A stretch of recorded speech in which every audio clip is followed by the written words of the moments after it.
Good morning.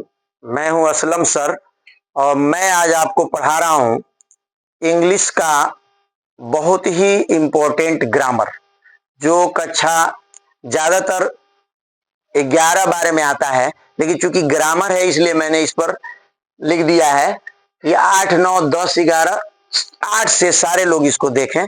बहुत आसान है, समझ में आ जाएगा आपको।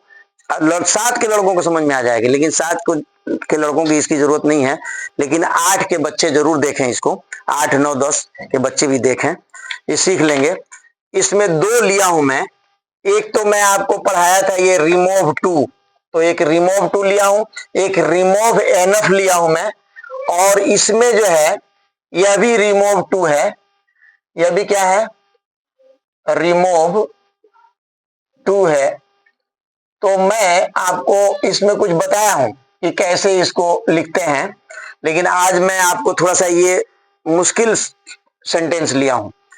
अगर ऐसे आ जाए तो आप क्या करेंगे। ये तो बिल्कुल आसान है, सीधा है। देखिए मैं बता दे रहा हूं आपको क्या क्या परिवर्तन करते हैं। लिखा है it is too hard to break, it is too hard to break. तो इसमें जो है क्या करना है, कह रहा है रिमूव टू, यानी टू को आप मिटाइए, टू को हटाइए। टू को क्या करिए, हटाइए। तो देखिए टू को कैसे हटाएंगे, ये दोनों टू को हटाएंगे। देखिए बताया है उसमें आपको, इसको मैं अंडरलाइन कर दे रहा हूं। देखिए ईट तो वैसे उतार लेंगे जैसे है, इज भी वैसे ही उतार लेंगे। इस टू के बदले में आपको सो लिखना है, यस ओ। हार्ड वैसे ही उतार लेंगे आप, ठीक है, HARD हार्ड उतार लीजिए। इस टू के बदले में आपको 3 शब्द लिखने हैं। कितने लिखने हैं, 3 शब्द। एक तो दैट लिखना है, THAT दैट। एक लिखना है कैन नॉट, थोड़ा सा बीच में जगह रखिए। कैन नॉट क्या लिखना है, कैन नॉट, याद रखिए। 2 शब्द, एक तो दैट, एक कैन नॉट। और एक ये देखिए पहला शब्द, ये जो पहला शब्द है सब्जेक्ट, वो यहां लिखना है इट। तो टू के बदले में ये 3 शब्द लिखने हैं आपको। बाकी आप उतार लीजिए, जो ब्रेक है उसको उतार लीजिए। अब इसका अर्थ बढ़िया निकलेगा कि इट इज सो हार्ड, यह इतना हार्ड है, यानी इतना सख्त है, दैट की इट कैन नॉट ब्रेक, इसको तोड़ा नहीं जा सकता, इसको तोड़ा नहीं जा सकता। इसका अर्थ नहीं निकलता उतना बढ़िया, इसलिए रिमूव टू करते हैं तो इसका अर्थ निकलता है। ये मैं पहले से भी बता दिया हूं। अब इसके बाद ये नहीं बताया जाएगा रिमूव टू, आपको अगला पढ़ाया जाएगा। अब आपको करेक्ट करना पढ़ाएंगे कल, है ना। और कमेंट आप कर रहे हैं कि साफ नहीं दिख रहा है, आप अपनी क्वालिटी बढ़ाइए। 144 पर मत देखिए, लड़के 750 पर देखते हैं, और ऊपर बढ़ा के देखिए आप लोग, तो साफ दिखेगा। और मैं बोल रहा हूं, बोल के एक एक शब्द लिख रहा हूं आपको, आप सुन के लिखिए। मेरा वीडियो देखिए तो पहले आप कॉपी ले लीजिए, किताब वो का नाम पेन ले लीजिए, और मैं बोल रहा हूं उसको लिखिए। समझने वाली चीज मुझसे समझ लीजिए, याद करने वाली चीज आप याद कर लीजिए। इसको देखिए, यह भी रिमूव टू है। देखिए आसान होगा इसको भी समझना। देखिए ईट आप वैसे उतार लेंगे, वाज भी वैसे ही उतार लेंगे, है ना। और अच्छा रिमूव एनफ है, चलिए ठीक है बता देंगे। तो वाज आप वैसे ही उतार लेंगे। इसमें कह रहा है रिमूव एनफ, तो इसमें एनफ को मिटाना है। किसको मिटाना है, तो एनफ के बदले में, जो टू के बदले में सो लिखते थे ना, वही इसमें लिखा जाएगा। हाँ, जो टू के बदले में सो, तो इसके बदले में हम लिखेंगे सो। क्या लिखेंगे, सो। आप कोल्ड को इधर कर देंगे ताकि अर्थ बढ़िया निकले। इट वाज सो कोल्ड, वो इतना ठंडा था, है ना।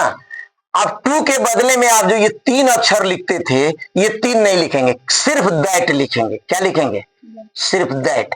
एनफ वाले में सिर्फ दैट लिखना है आपको, आसान है, इसलिए मैं दोबारा लूंगा नहीं एनफ का, याद रखिए, इसी में समझ लीजिए। हमको करेक्ट करना पढ़ाना है कल, बहुत ज्यादा सिलेबस है। ग्रामर का कम से कम हमारे पास 30 और है। कंप्लेक्स सेंटेंस बनाना, कंपाउंड सेंटेंस बनाना, सिंपल सेंटेंस बनाना, करेक्ट करना, अरे समझ में।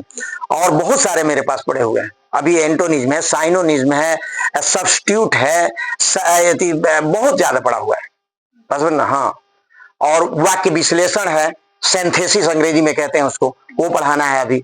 तो बहुत बहुत पढ़ाना है, इसलिए आप दोबारा नहीं पढ़ाएंगे। आपको एनएफ खूब बढ़िया समझ लें कि पहले वाले एनएफ को आप हटा दीजिए, एनएफ के बदले में सो लिखिए, और इस क्रिया को इसको आप बाद में करेंगे, ये एडजेक्टिव है, इसको बाद में करेंगे। तो इट वाज सो कोल्ड, अगर कोई लड़का यहीं कोल्ड उतार दिया, एनएफ के नीचे सो लिख दिया तो भी सही हो जाएगा, लेकिन वाक्य थोड़ा शुद्ध ये होगा जब आप सो को थोड़ा पहले रखें। It was so cold, too के जगह पर दैट लिखिए, अब बाकी सब आप उतार दीजिए। क्या करेंगे? बाकी सब आप उतार दीजिए। ये उतार लीजिए, फ्रीज उतार लिए, फ्रीज, और आप उतार लीजिए आवर, और ये हो गया फिंगर। क्या हो गया? फिंगर। अब इसका अर्थ भी निकल रहा है, देखिए कि इट वाज सो कोल्ड, वो इतना ठंडा था, दैट की फ्रीज आवर फिंगर, मेरा हाथ ठंडा हो गया। फ्रीज माने कोल्ड होता है, ठंडा हो गया। आप आगे अगर चाहें तो आवर यहां भी लिख सकते हैं, आवर फ्रीज फिंगर, मेरा हाथ ही एकदम फ्रीज बन गया। ठीक है, समझ आ रहा है बढ़िया से आप लोगों को? ये वीडियो लोग, कोई भी आपको परेशानी हो आप कमेंट करिए, कोई भी सब्जेक्ट आपको पढ़ना हो, कोई सवाल हो तो उसको भी आप कमेंट द्वारा लिख सकते हैं, मैं बता दूंगा तुरंत आपको। देखिए, she is too weak to go to the hospital for medicine. इसको मैं इसलिए लिया हूं कि एक तो ये 2024 के पेपर में आया हुआ है, दूसरे इसमें दो ठो टू दिया है। देखिए ये यहाँ एक टू है, एक यहाँ टू है, एक यहाँ टू है, तीन है। तो इसीलिए मैंने इसको लिया है कि आपको ये बात समझा दें कि क्या होगा। पहले आप ये सी उतारिए, इसमें कोई परेशानी नहीं, ईज भी उतारिए, इस टी डबल ओ को क्या लिखते हैं? सो, तो इसको आप सो लिखें जैसे यहां लिखे हैं, और वीक वैसे ही उतार लें, और इस टू को बदला जाएगा, इसको नहीं बदला जाएगा। जो वर्ब से पहले टू है, इसी टू के बदले में ये लिखेंगे, क्या लिखेंगे? हाँ, डैट लिखेंगे, फिर पहला शब्द यानी सी, क्या लिखेंगे? सी लिखेंगे सब्जेक्ट, और फिर कैन नॉट। देखिए कैन नॉट बहुत आसान है समझना। पहले टी डबल ओ के बदले में सो लिखिए, ठीक हो गया। बाद वाले टू के जगह में आप दैट लिखिए और कैन नॉट लगाइए, और बीच में सब्जेक्ट डाल दीजिए। ये है रिमूव टू, टू को मिटा दीजिए, मिट गया टू, और यहां आ जाइए। यह भी हाँ उतार लीजिए, बाकी सब उतार लीजिए। कैन नॉट आप लिख दिए, अब यहां से उतारिए गो, इसको वैसे सब उतार लीजिए। गो टू दी हॉस्पिटल, कोई बोल नहीं रहा, हॉस्पिटल, हाँ hospital for medicine, for medicine, हो गया, कोई बोल नहीं रहा। तो इस तरह से आप जो है देखो, वो तो बाकी सब उतार देना है। एक में लास्ट में उतार रहे थे, पता नहीं कोई शब्द छूट गया मेरा, तो आप उतार लें उसको। बस ये याद रखें, पहले वाले टू के टी डबल ओ के जगह पर आपको सो लिखना है, बाद वाले टू के जगह पर आपको दैट लिखना है, कैन नॉट लिखना है, और बीच में ये सब्जेक्ट लिखना है। आइए इसमें आपको क्लियर हो जाएगा। एक और मैं ले लिया हूं, ही आप उतार लीजिए, वैसे ही उतार लिए, इज भी उतार लीजिए, उतार लिए। अब इस टू के बदले में आप क्या लिखेंगे? सो, क्या लिखेंगे? सो, तो टू के बदले में सो लिख लीजिए।